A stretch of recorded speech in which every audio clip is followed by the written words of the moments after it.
My son told the doctor I was losing my mind. He said it while I stood right there, smiling for his 40th birthday photos. He thought he was stealing my future. But he forgot one thing. You can't outsmart a cop who spent 30 years reading the lies on people's faces. The music was too loud. It vibrated through the soles of my shoes. It rattled the expensive crystal glasses balanced on the silver trays.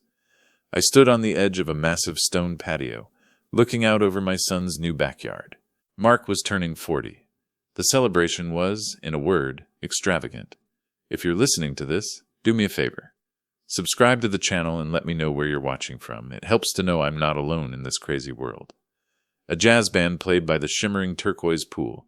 Waiters in crisp white jackets circulated with champagne. The air was thick with expensive perfume, imported cigars, and loud, sharp laughter. Laughter that never quite reached the eyes. I felt completely out of place. I'm a simple man. My name is Arthur. I spent 30 years wearing the blue uniform of a police officer. I built a life on steady paychecks, honesty, and the comfortable bungalow I shared with my wife Linda. Linda was gone now. 5 years it had been. And the world, especially Mark's world, felt increasingly alien. This house wasn't a home, it was a statement. Cold stone, glass walls, furniture that looked like modern art rather than something you could actually sit on. It was all designed to impress and to intimidate. I watched Mark and his wife Sarah move like royalty through the crowd. Mark was tall, handsome, and charismatic. He wore a tailored suit that probably cost more than my monthly pension. Sarah, draped in silk and diamonds, clung to his arm. Her smile was bright, but her eyes were constantly scanning the crowd. Assessing, judging, I watched Mark, searching for the boy who used to help me change the oil in the driveway on Saturday mornings. The boy whose hands were always stained with grease, and who laughed with genuine, uncomplicated joy. That boy felt like a distant memory, replaced by this polished, restless man who always seemed to be performing for an invisible audience. Our relationship had shifted profoundly after Linda died. She was the glue, she was the warmth. Without her, Mark grew distant. The gap between us widened with every promotion, every new acquisition. He was always busy, always closing a deal. He talked about investments, leverage, and portfolios. Words that felt cold and abstract compared to the tangible realities of my life. My life was about memories. His life was about money. Lately, the conversations had turned toward my future. Delivered with a casual concern that never felt quite real. It always felt rehearsed. You shouldn't be rattling around in that big old house alone, Dad. Mark had said just last week. He was leaning against the hood of his newest sports car. A shiny black monster of a machine. I like my house, Mark. Your mother loved that house. We worry about you, he insisted, checking his reflection in the car's paint. Honestly, your memory isn't what it used to be. I had bristled at that. My memory was fine. I might forget where I left my reading glasses, but I remembered the details of cases I closed 20 years ago. I remembered the smell of Linda's perfume. I remembered everything that mattered, but I noticed he'd started insisting on managing my medications. My blood pressure pills, he organized them into little plastic containers, bringing them over every Sunday like clockwork. Just making it easier for you, Dad, he'd insisted, clapping me on the shoulder. A gesture that felt hollow, one less thing to worry about. I hadn't argued, I trusted him. He was my only son. That trust was a mistake. Now watching him laugh with the mayor, I felt a familiar ache in my chest. I was tired. I had been feeling tired a lot lately. Foggy, like my thoughts were moving through mud. Maybe he was right. Maybe I was just getting old. The thought terrified me, but something else was stirring beneath the surface. The suspicion I couldn't shake. Grandpa? A small hand slipped into mine. Grounding me, I looked down and felt the tension in my shoulders ease. Emma, my granddaughter, 12 years, she had Linda's bright, observant eyes, and a heart too big and too honest for this cynical world. She was the only reason I endured these extravagant events. She didn't fit into this glittering world any better than I did. Hey, sweetie, having fun? I asked, bending down slightly. She shrugged, leaning against my arm, seeking shelter from the noise. The silk dress Sarah had forced her into looked uncomfortable. Itchy. It's loud, she whispered. And Mom and Dad are stressed. Stressed? At their own party. They lived for this kind of attention. They keep fighting, she whispered, her voice low. In the kitchen. Mom was crying earlier. She said something about a deadline. A deadline. The word hung in the air, heavy and ominous. She looked up at me, her expression serious. And they keep talking to those men. She nodded discreetly toward the edge of the lawn, near the large marble fountain. I followed her gaze. Mark was deep in conversation with two men I didn't recognize. They stood apart from the rest of the guests. They weren't smiling. They weren't drinking. They wore dark, heavy suits, and looked serious, almost grim. One held a leather briefcase, clutching it tightly, like it held a bomb. The other, a stout man with cold, clinical eyes, was looking across the party. Not just looking, watching. He was watching me. 30 years on the force taught me how to read a room. You learn to distinguish between casual glances and focused observation. These men weren't guests. They were working, and I was the job. Who are they? I asked Emma, keeping my voice low. The stout one is a doctor. Dr. Peterson, she said, chewing on her lower lip. A nervous habit. The other one is a lawyer, Mr. Harris. A doctor and a lawyer. My blood ran cold. They've been in Dad's office all afternoon, Emma added. They wouldn't even let me in to get my sketchbook. An alarm bell went off in my head. A loud one. A serious, closed-door meeting during his own birthday party. Why the urgency? Why the secrecy? The knot of unease in my stomach tightened. The cop instinct, long dormant, began to stir. Something was very wrong, and it centered around me. A little later, the catering staff dimmed the lights. Sarah tapped a spoon against her glass. Ping, ping, ping. It was time for the toast. Mark stood on the steps of the patio, raising his glass. The picture of success. The crowd quieted down. The jazz music faded into the background. Thank you all for coming, Mark began. His voice was smooth, practiced. The voice he used to close deals. 40 years. It's a milestone, a time to reflect on the past. He paused, making eye contact with several people in the crowd. Important people, but more importantly, he continued, it's a time to secure the future. When his gaze swept over me, it was brief, almost dismissive, like I was already a memory. We live in uncertain times, he said, and as we get older, it's crucial that we make smart decisions, that we ensure stability. Stability. The word felt like a threat. We must provide the best care for our loved ones, he said, his voice dripping with fake sincerity. Especially when they need us most.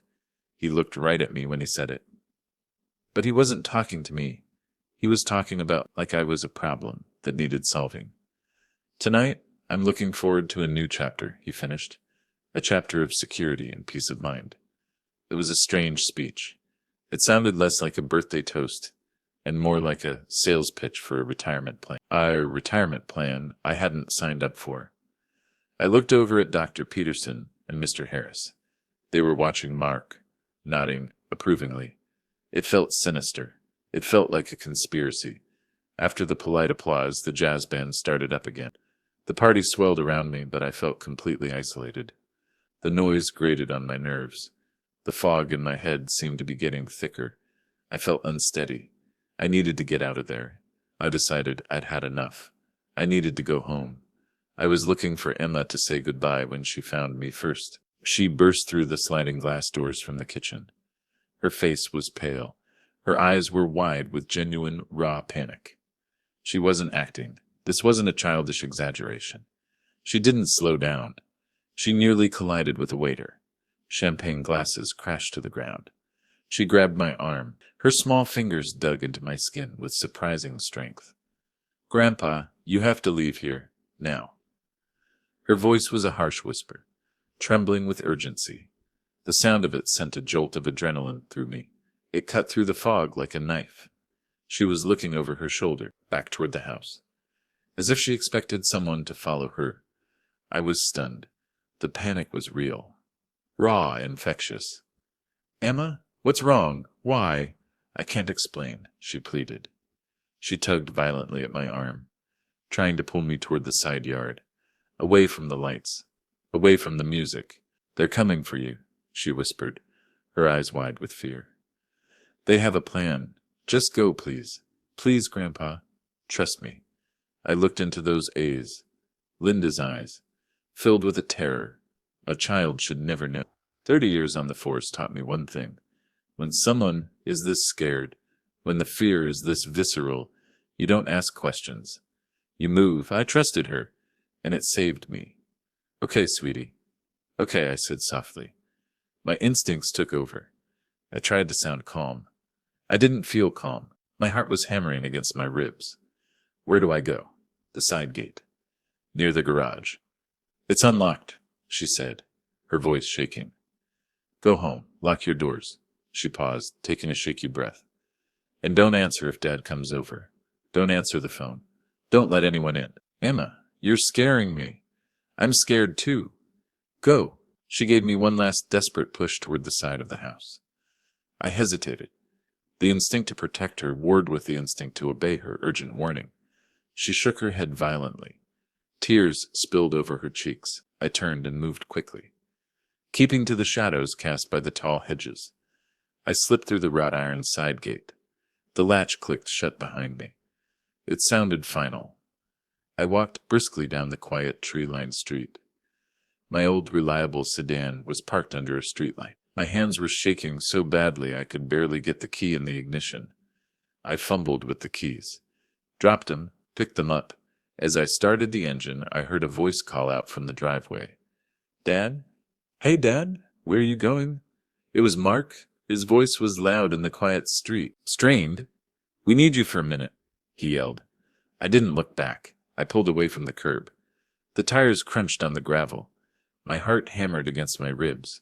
A frantic drumbeat, matching the fading jazz music. What in the world had just happened? It turns out my son was the danger I needed to escape. I drove straight home. The drive felt surreal. The quiet streets, the familiar landmarks, they all seemed distorted, tainted by the fear in Emma's eye. My house, the bungalow Linda and I had bought 35 years ago, felt like a fortress when I finally pulled into the driveway. I killed the engine. The silence was deafening. I locked the doors, all of them, deadbolts engaged. I turned on the security system, an old habit from my days on the force. I never thought I'd need it to protect myself from my own family. I sat in my familiar armchair in the dark living room, trying to process the evening. The silence of the house was a stark contrast to the chaos I had just fled. I kept replaying the evening, the extravagance, the suspicious men, Dr. Peterson's cold, clinical eyes, Mark's strange toast, Emma's terror. It all pointed to something dark, something sinister. An hour passed. The adrenaline began to fade, replaced by a deep, aching confusion. Doubt started to creep in. Maybe I had overreacted. Maybe Emma misunderstood something.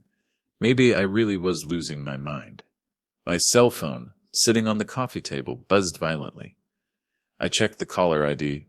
Emma. I snatched it up. Emma? Are you okay? What happened back there? Grandpa? Her voice was a trembling whisper. I hear the faint sounds of the party still going in the background. I'm hiding in the upstairs bathroom. They're looking for you. A chill went down my spine. I wasn't overreacting. They're angry, she whispered. Tell me what happened, sweetie. What did you hear? I needed fact. I needed the truth. I went to get my tablet from Dad's office before the toast, she said, her voice trembling. The door was cracked open. Dad was in there, with Mom and those two men, Mr. Harris and Dr. Peterson. And? I prompted. My stomach twisted into a knot. They were talking about you. She started to cry. Soft, choked sobs that tore at my heart. It was horrible, Grandpa. I waited. I needed her to get it out. I needed to know the whole truth. Mr. Harris, the lawyer, he said. The paperwork is ready, Mark. Power of attorney and the conservatorship application. Conservatorship. The word hit me like a physical blow. They were trying to take control of my life, my freedom, my identity, he said. We just need his signature tonight. If he refuses, we proceed with the emergency order. Emergency order. They were planning to force me, to take me against my will. Emergency order for what? My voice was tight. Dr. Peterson said he observed you at the party, Emma whispered. He said you seemed confused and disoriented. He said you were foggy and unsteady. Foggy? I was just quiet, I protested. But then I realized with a sudden chill that I had felt foggy lately. Tired, slow, but I thought it was just age. Just grief. Had I been playing right into their hands? I know, Grandpa, but that's what he said. Emma insisted, her voice desperate. And Dad agreed with him. Her voice broke. Dad said you haven't been yourself since Grandma died, she continued. That you were forgetting things. That you were a danger to yourself living alone. I couldn't breathe. The room seemed to tilt. They were gaslighting me, building a case against my sanity. Using my grief as a weapon. They were making me doubt myself. What are they trying to do, Emma? Where were they planning to take me? I asked. I already dreaded the answer. They want to put you in a home, Grandpa. A home. The word sounded so innocent, so cruel. A place called Silver Oaks Memory Care, she said, her voice barely a whisper. And they want to take over your house and your pension, everything. It wasn't just betrayal. It was an assassination. They were trying to erase me, to declare me incompetent, to steal the life Linda and I had built. Brick by brick. The two men weren't guests. They were collaborators. They were executioners. And my son was the one holding the knife. Dad said he needed the nanny, Emma whispered. The words rushed out. He said things were tight, that the business was failing. Failing? The massive house, the expensive party, the sports cars. It was all a lie, a facade built on debt and desperation. He said this was the only way to avoid ruin, she continued. Mom agreed. She said it was for the best, that you'd be safe. Safe, locked away, forgotten. They were going to do it tonight? My voice was hollow. Yes. After the toast, Emma confirmed. They were going to ask you to sign the papers, saying it was just estate planning. Estate planning. Another lie, smooth, calculated, deadly. If you didn't sign, Peterson was going to declare you incompetent, she said. And they had a car waiting to take you to Silver Oaks. By morning it would have been done. Emma's warning hadn't just saved me from an awkward evening. It had saved me from losing my freedom, my dignity, my entire existence. The realization hit me hard. I was almost gone. Emma, you did the right thing. You were so incredibly brave, I said. I tried to keep my voice steady, despite the rage building in my chest. A cold, hard rage.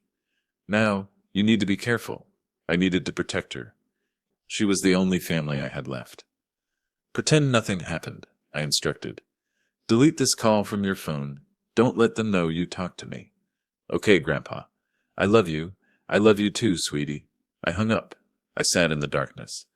The depth of my son's betrayal was staggering. This wasn't impulsive. This was calculated, cold-blooded. The lavish party was just a backdrop for my execution, and I had almost walked right into the trap. The shock passed, replaced by a cold, hard clarity. The retired cop took over. I needed a plan. I needed evidence. I needed to assess the damage. First, my bank accounts. A few years ago, Mark convinced me to add him as a joint signatory on the checking account. Just in case of emergencies, he had said. Emergencies, like his failing business and gambling debts. I rarely checked it. My pension was deposited into a separate savings account. Safe. I thought. I logged in. I stared at the screen. Disbelief washed over me. The checking account, it usually held around $10,000. It was nearly empty. Large withdrawals over the past 2 weeks, totaling nearly $9,000. It had been drained. Systematically. He was already stealing from me. He was so confident. He thought by tonight he would have control over everything else.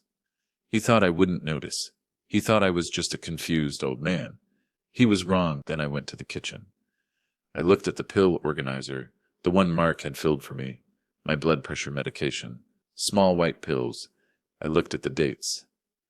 Sunday, Monday, Tuesday. I remembered feeling particularly exhausted on Tuesday. Foggy, disoriented, the words Dr. Peterson used. I picked up the organizer. I put it in my pocket. A terrible suspicion formed in my mind, a suspicion that explained everything. If Mark was capable of stealing my life, was he capable of drugging me, to make me appear foggy, to make the lies seem true? The thought was monstrous, violating, but it explained the persistent fatigue, the mental slowness that had been plaguing me for weeks. It wasn't age, it wasn't grief, it was him. My son was poisoning me. The phone rang again. Mark, I took a deep breath. I needed to play this carefully. I needed him to confess. I answered, Dad, what happened to you? It just disappeared. His voice was a perfect imitation of concern, the performance of a loving son. It made me sick. I came home, Mark. I was tired. My voice was flat, neutral, tired, he pressed. Dad, you didn't even say goodbye. You seemed a little off tonight, confused. There it was. Laying the groundwork, reinforcing the narrative. The narrative he created. Dr. Peterson noticed it too, he added casually. I'm fine, Mark. Are you sure? He pushed. Because Dr. Peterson was hoping to talk to you. He's a friend of mine, a specialist in geriatric care, a specialist in fraud and abuse. Just a friendly chat, Mark said, his voice smooth as silk. Make sure everything is okay. A friendly chat that would end with me locked away. I don't need a specialist, I said. The anger was rising. I couldn't keep the edge out of my voice. And I know what you're planning, Mark. Silence stretched across the line. Heavy, suffocating. When Mark spoke again, the fake concern was gone, replaced by cold annoyance. I don't know what you're talking about. A lie, a blatant lie. You sound paranoid, Dad, he said, twisting the knife. This is exactly why I'm worried. This behavior is erratic. He was good, he was very good, but I spent 30 years dealing with liars. And he was an amateur. I know about the conservatorship, I said, cutting him off. I know about Silver Oaks. And I know you've been stealing from me. Mark's voice turned furious. The mask finally slipped, shattered. Stealing? He spat. I am trying to protect you from yourself. And I am trying to protect my family. His family, not me. I wasn't family anymore. I was an asset, an obstacle. You have no idea the kind of pressure I'm under, he raged. The business is collapsing. Pressure? So you decide to have me committed? To lock me away? My voice rose to match his. The anger spilled out. It's my inheritance, Dad. And I need it now. The words exploded out of him. Raw, ugly, entitled, the confession I needed. You're just sitting on it, he accused, his voice dripping with resentment, doing nothing, wasting away in that old house. While I am drowning, and he was willing to pull me under to save himself. I have a lifestyle to maintain, he continued, the desperation clear in his voice. I have a family to support. You owe me this. The raw entitlement was breathtaking, the complete lack of empathy, the utter selfishness. He truly believed he deserved everything I had worked for. I owe you nothing, I whispered. The grief hit me harder than the anger. My son was gone. The boy I raised was dead, replaced by this monster. Goodbye, Mark. I hung up. My hands were shaking. The man on the other end of the line was a stranger, a dangerous stranger. I needed help. I couldn't fight this alone. They had money. They had a corrupt doctor and a slick lawyer. I had the truth, but the truth isn't always enough. I called Tom, my old partner from the force. We had faced down armed robbers and drug dealers together. We trusted each other with our lives. He was retired too. Working as a private investigator, he was the only person I could trust. Arthur? It's midnight. What's wrong? Tom's voice was instantly alert. Cops never really sleep. I told him everything. The party, Emma's warning, the drained account, the conservatorship plot, Mark's confession, and my suspicion about the pills. Silence on the line. Then a low whistle. That's cold, Arthur. Real cold, Tom said. His voice was tight with rage. Don't worry, we'll handle this. They messed with the wrong guy. Tom didn't make promises he couldn't keep. I know the best elder law attorney in the state, he said. Robert Jenkins. I'll call him first thing in the morning, And the pills? I asked. I'll take those to the lab myself, Tom promised. We'll find out what your boy's been feeding you, and we'll make him pay for it. For the first time that night, I felt a flicker of hope. I wasn't alone. I had backup. I met Robert Jenkins in his office the next morning. He was a kind man in his 60s. A sharp mind, eyes that had seen too much human greed. He listened patiently as I recounted the whole sordid story. I handed him the pill organizer. Tom hadn't picked it up yet. This is the most disturbing part, I said. My voice was heavy. The thought of being drugged by my own son still made me sick. Robert looked grim. He handled the plastic container carefully, like it was evidence at a crime scene. Which it was. We'll have it tested immediately, he said. Arthur, this is serious. Mark has already made the first move. He turned his computer screen toward me. Public records. My heart sank. He filed a petition for emergency conservatorship this morning. Robert, citing her disorientation, an erratic departure from the party as evidence of immediate danger. They were moving fast. They were trying to bury me before I could fight back. They were trying to railroad me. Can he do that? Just lock me up based on lies? The fear was real, palpable. He can file, Robert explained, but he needs evidence. He has this Dr. Peterson and Mr. Harris. We need to discredit them. We need to prove you are competent. Competent. I had to prove I was sane. The humiliation was overwhelming. The court will order an independent evaluation, Robert continued, but we must be prepared to fight this immediately. We need to counter their narrative. We need to expose the truth. Tom arrived shortly after. His face was set in the familiar grim lines I remembered from my days on the force. He was chewing on a toothpick, a sure sign he was ready for a fight. Tom, I said, I need to know why Mark is doing this. He said he was drowning. I need details. I need leverage. I needed to understand the monster I was facing. I needed to know his weaknesses. Tom nodded. I'm already on it, Arthur. I'll dig deep. We'll find the road, and we'll expose it. The next few days were a nightmare. Tension, preparation, waiting. I underwent a thorough medical and cognitive evaluation by an independent court-appointed specialist, a stranger asking me intimate questions, testing my memory, my judgment, probing my mind. I passed with flying colors, confirming what I already knew. My mind was sound, but the stress was immense. The process was humiliating.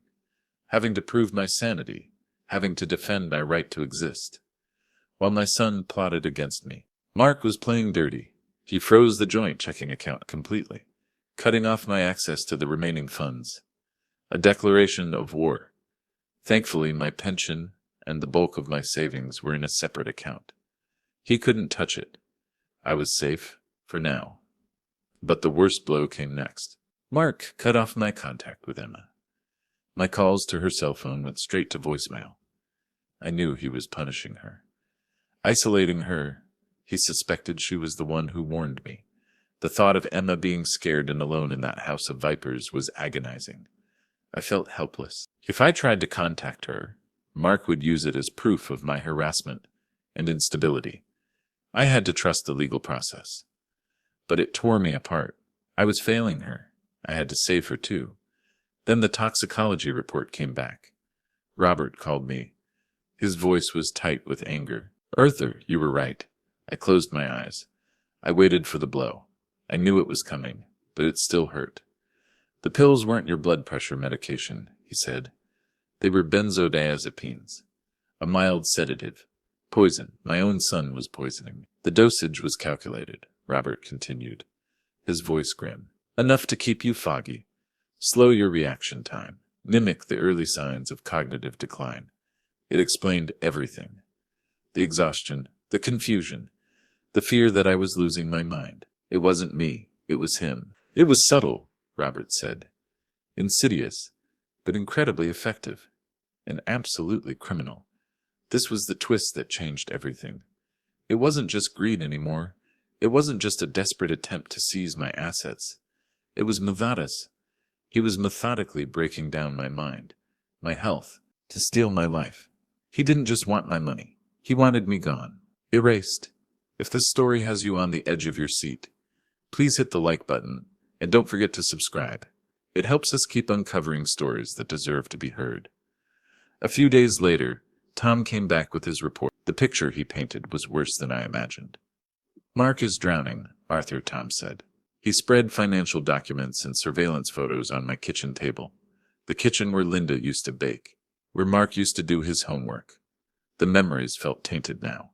Violated. His real estate firm is a house of cards, Tom continued, pointing to the documents. He leveraged everything, his house, his cars, his business, on high-risk investments. Investments that went sour when the market dipped. He was broke. The extravagant lifestyle was a lie. "He's heavily in debt," Tom said. "And not just to banks. To who else?" I asked. I dreaded the answer. "He's got a massive gambling problem," Tom said, his voice low. "Poker, sports betting, you name it. Gambling." The realization hit me hard. The recklessness, the desperation, the addiction. "He owes over $300,000, Tom said. "To a bookie downtown, a dangerous one, Vinny the Snake Gallo." I knew Vinny.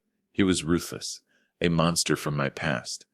"They are threatening him, Arthur," Tom said, sliding a photo toward me. It showed Vinny's men outside Mark's house, watching, waiting, threatening Sarah, threatening Emma.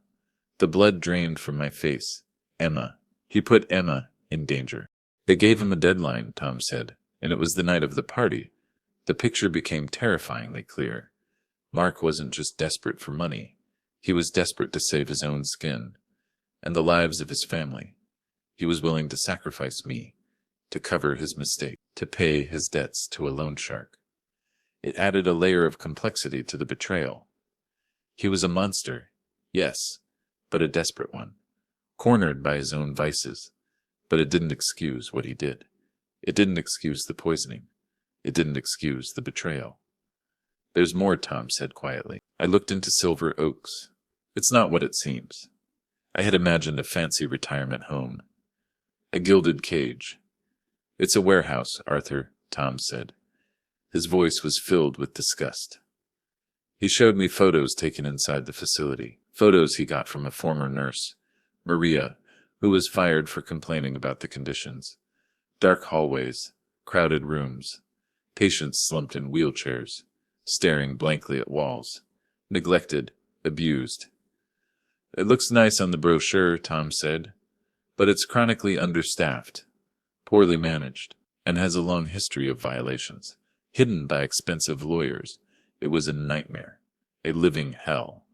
They specialize in memory care," Tom continued, "which means the patients are heavily sedated, often restrained. It's a place where people go to disappear. Disappear? The word hung in the air. Heavy, suffocating. And then the final blow, the final piece of the puzzle. And Mark gets a substantial kickback," Tom said, sliding a document across the table. "A contract. From the facility, for every wealthy resident he brings in. Dr. Peterson is on their payroll." I felt sick, nauseous. The room spun. Mark wasn't just planning to sideline me. He was planning to dispose of me and make money doing it. The lavish lifestyle, the charming smile, it was all a facade, hiding a monstrous void of morality, a black hole where his soul should have been. The initial court hearing was scheduled for the following week. The pressure was unbearable. I had to appear perfectly calm, perfectly competent. Despite the emotional devastation churning inside me, I felt a wave of despair. The betrayal was so complete, so absolute, my own flesh and blood. I walked into the living room. I looked at the photo of Linda on the mantelpiece, her smearing face, so full of life and love. "What do I do, Linda?" I whispered. "He's our son. He's in trouble." The internal conflict raged. Did I save the man who was willing to poison me and lock me away? Did I sacrifice my life to save his? I looked at her smiling face, remembering her strength, her fierce sense of justice. She would have been heartbroken, but she would not have tolerated this. She would have wanted me to protect myself, to protect Emma, and to uphold the values we stood for. Justice mattered. Consequences mattered. I thought about Emma, trapped in that house. Terrified, but brave. I was not just fighting for myself. I was fighting for her. The rage returned, cold, focused. I was a cop. I knew how to fight. And I was going to ensure justice was served, no matter the cost. The courtroom was cold, impersonal. The air felt thin, sterile. I sat at the table with Robert, my back straight, my expression calm, masking the turmoil inside. The calm before the storm. Across the room, Mark and Sarah sat with Mr. Harris, the slick lawyer from the party. Mark avoided my gaze. He stared straight ahead, his jaw tight. Sarah looked nervous, pale and drawn, picking at her expensive manicure. She knew the truth. She was complicit. Tater Peterson was there too, sitting in the gallery, looking smug, confident in his lies. The competency hearing began. Judge Miller presided, a stern but fair woman, a reputation for intelligence, and for having no patience for fools. Mr. Harris launched his attack immediately. He painted a picture of me as a confused, deteriorating old man, grieving, unable to manage his affairs. He described my behavior at the party as erratic, a danger to myself. He twisted every detail, every moment of quiet reflection into evidence of dementia. He called Dr. Peterson to the stand. Dr. Peterson testified smoothly. He used clinical terms, designed to intimidate and confuse. Cognitive decline, disorientation, impaired judgment. He spoke with authority, confident in his expertise, an expert witness for hire. Mr. Evans was clearly struggling at the party, Dr. Peterson said, adjusting his glasses. He was unresponsive. Foggy. Foggy.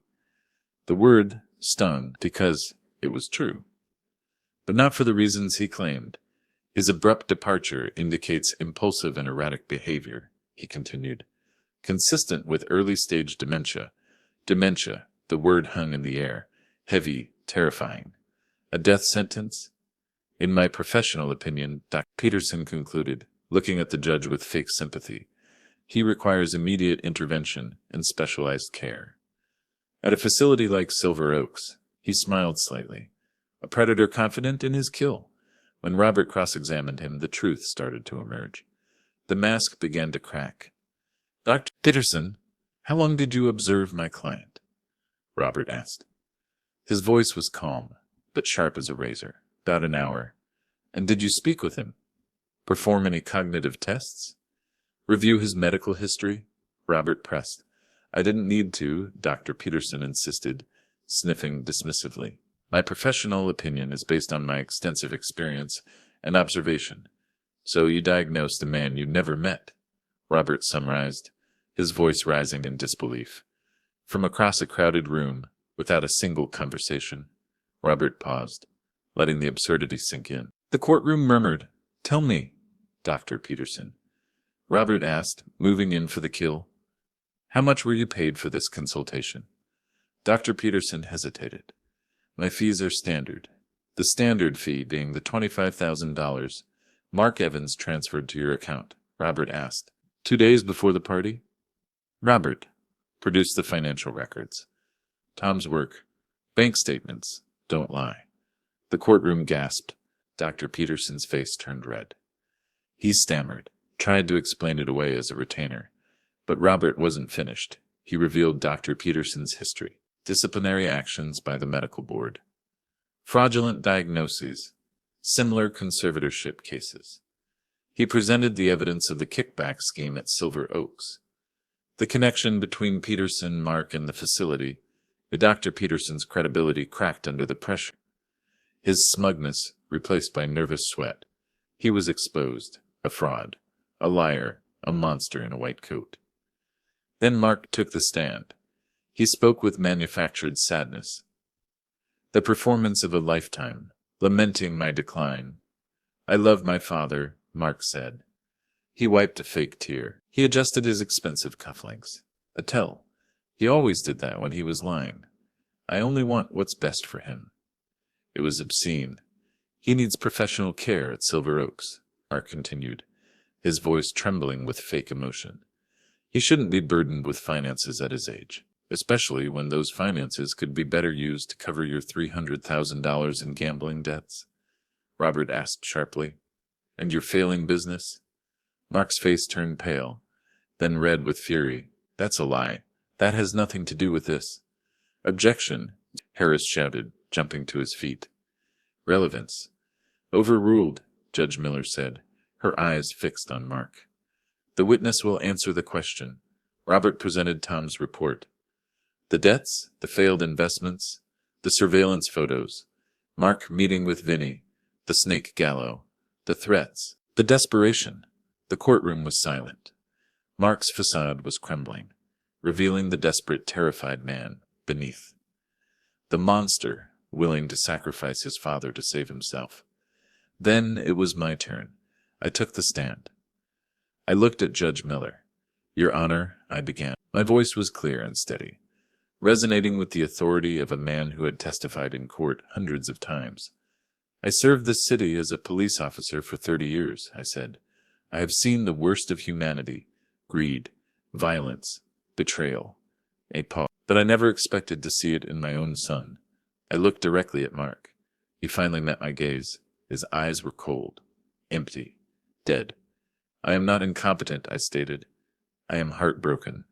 My son tried to have me committed, so he could steal my life savings, to cover his own mistakes. But I wasn't finished. I wanted the whole truth exposed. But he didn't stop there.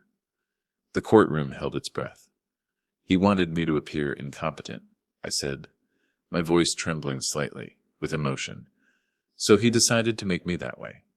Robert presented the toxicology report. The evidence. The benzodiazepines in my system.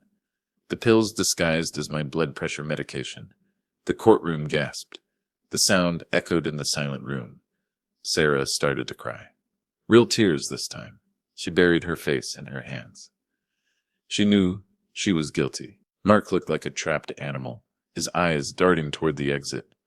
The realization that he had lost, that his monstrous plan had failed. He was poisoning me, I said. The weight, the ultimate betrayal pressing down on me. Slowly, deliberately, day by day, I continued. He was willing to destroy my mind, my body, to get what he wanted. I described the reality of Silver Oaks.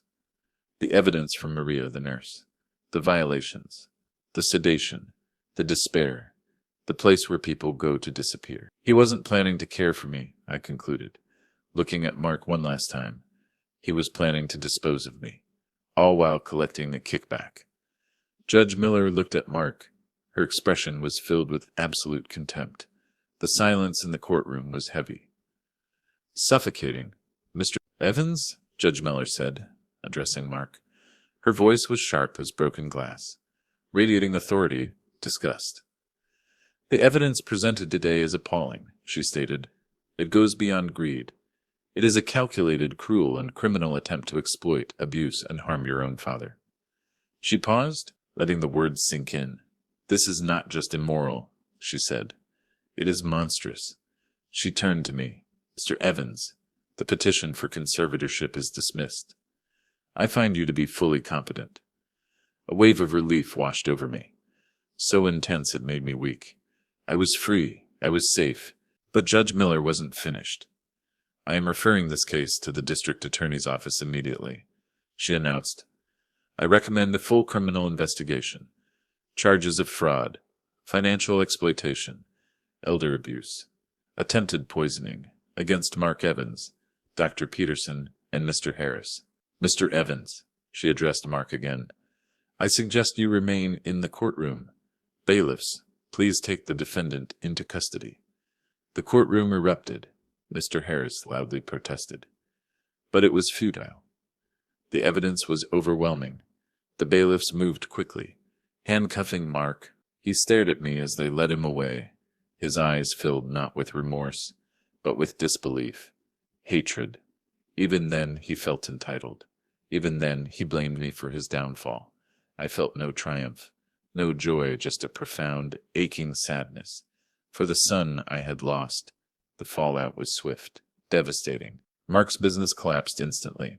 His creditors seized everything, the house, the cars, the extravagant lifestyle. The facade crumbled into dust. The scandal was public. destroying the reputation he had so carefully curfed. He was charged, facing overwhelming evidence, including the testimony of Sarah. She cooperated to save herself, to avoid prison time and keep some semblance of a life for Emma. She finally did the right thing, too little too late. Mark eventually took a plea deal. The sentence was lengthy. He would be an old man when he got out. Peterson and Mr. Harris also faced charges. Peterson lost his medical license, went to prison. Harris was disbarred, convicted of fraud and conspiracy. Silver Oaks was investigated. Thanks to Tom's evidence and Maria's testimony, it was eventually shut down by the state. The victims found justice. Cold, hard justice. I severed all financial ties. It was painful. A final, necessary amputation. I changed my will. I set up a trust for Emma, ensuring her future, her education. Everything she needed was secure, protected from the wreckage of her parents' lives. The rest of my assets I left to the charities Linda supported. Mark would receive nothing. He had already taken too much. The hardest part was Emma. The court granted me full custody. Sarah, disgraced and broken, did not fight it. Emma was traumatized, heartbroken, forced to confront the reality that her parents were capable of unimaginable cruelty toward their own family. Toward her, it took time, therapy, patience, unconditional love, wean on each other. Two survivors of a shipwreck, finding solace in the quiet rhythms of our life together. Slowly, we began to heal, rebuilding our small family, on a foundation of honesty and trust. One evening, about a year later, Emma and I were sitting on the porch swing of my old bungalow. The sun was setting, painting the sky in shades of orange and purple. It was a quiet, peaceful moment. We had just finished planting new roses in Linda's garden. The scent of the blooms filled the air. "Do you ever think about him?" Emma asked softly, looking out at the yard. "About Dad." I paused. It was a question I wrestled with every day. The grief was a constant companion, a dull ache in my chest. "I think about the boy he used to be," I said honestly. I looked at the spot in the driveway where we used to work on the car. The boy with grease on his hands and laughter in his eyes. I miss that boy terribly. "But not the man he became?" she asked, her voice wise beyond her years. "No," I said, the sadness heavy in my chest. "The man he became chose greed over love. He chose himself over his family. He broke the most sacred trust. And I can't forgive that," I continued. "Sometimes love means letting go of the darkness, even when it wears a familiar face." Emma leaned against me. She rested her head on my shoulder. "I was so scared that night, Grandpa," she whispered. "At the party, I thought I was going to lose you. You saved me, Emma," I said. I held her close, the scent of roses and the warmth of her presence grounding me. "You were the brave one. You saw the truth when I was blind to it. You are my hero." We sat in silence, watching the last sliver of the sun disappear below the horizon. The night was quiet, the air cool and sweet. It wasn't the life I had imagined. The golden years I had dreamed of sharing with Linda were gone, shattered by betrayal. But as I held my granddaughter, feeling the steady beat of her heart, I realized I still had family. The kind that truly matters. The kind defined not by blood, but by loyalty, courage, and the profound strength of love. I lost a son, but I found my anchor, and as the first stars appeared in the darkening sky, a single tear traced a path down my cheek. I knew that we would be okay. We had survived the darkness, and we had found our way back to the light. Thanks for listening. Please rate this story in the comments. If you enjoyed it, don't forget to subscribe. Your support means a lot, because your time matters.